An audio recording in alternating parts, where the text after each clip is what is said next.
kesalahannya. Apapun dosa yang pernah kita lakukan, insya-Allah Allah akan getung taubat. Dan kejut beotek getulis di dalam kitab Sabilai. Mungkin kisahnya hana sing bak penenggaran katanya sering tadi dengar bak gurai-gurai. Putra dijelaskan di dalam kitab Sabilai tersebut dikisahkan tidra pemuda yang ahli maksiat. Yang anak mudanya melakukan dosa yang sangat besar, iaitu dosa membunuh. Ketika anak mudanya lihai poh jiwa manusia, tulis di dalam kitab Sabilai sikurung draw, ini taubat kepada Allah atas dosa yang pernah dia lakukan. Namun anak mudanya hana itu kiban cara taubat, karena anak mudanya merupakan anak muda yang sangat awam. Ijaklah bak tidak tungku ya tanya hukum. Ketika hadir anak mudanya bak tidak tungku ya tanya hukum, ya Syekh, uronyo hai Syekh hadir long badron, hai Syekh long nuk tanyang sabah hukum dan sabah fatwa, hai Syekh badron. Uronyo hai Syekh hai ni putubit sabah hukum dan sabah fatwanya. Long nuk taubat kepada Allah.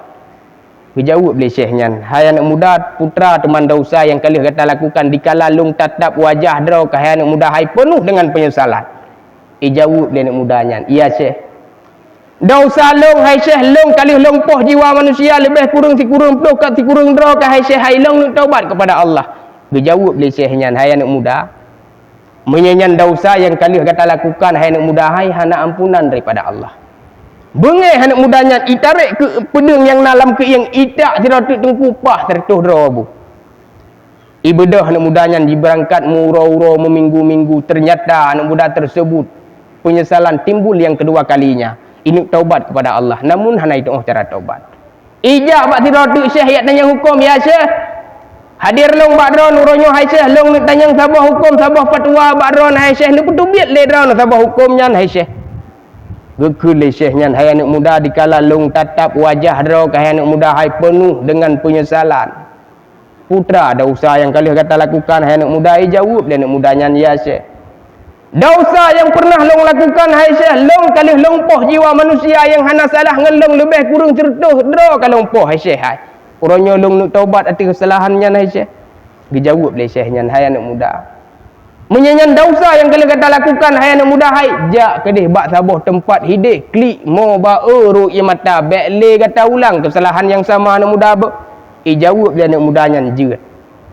Ibadah anak muda tersebut berangkat murau-urau meminggu-minggu, ternyata Allah pun berkehendak lain, dicabut iaitu roh daripada jasad anak mudanya. Wabak Allah anak mudanya.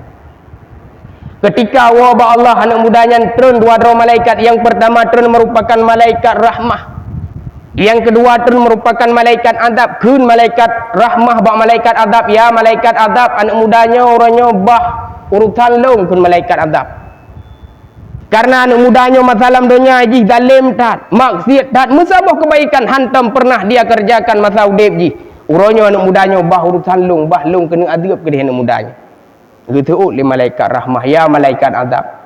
Memang masa udip anak mudanya penuh dengan kemaksiatan, hantam pernah dilakukan kebaikan. Yang namun lama dia anak mudanya ini taubat atas kesalahan yang pernah dia lakukan. Tengah antara perbincangan malaikat rahmah dan malaikat azab, turun tirotuk malaikat untuk niup pedamai masalah tersebut. Tirotuk malaikat kun bak malaikat rahmah dan bak malaikat azab, ya malaikat rahmah, ya malaikat azab, long amanah daripada Allah untuk niup sifat perjalanan anak mudanya. Bila anak mudanya berat kepada pintu kejahatan, maka anak mudanya akan gagal. Bila anak mudanya berat kepada pintu menuju taubat, maka anak mudanya akan getung taubat oleh Allah Ta'ala getipat tu. Ketika sifat perjalanan rupa-rupa ji sidirak tu tulis di dalam kitab Sabilai, berat kepada pintu menuju taubat, nutunglah taubat oleh Allah Ta'ala kepada anak muda tersebut. Pertama anak mudanya dalam syurga yang dia inginkan.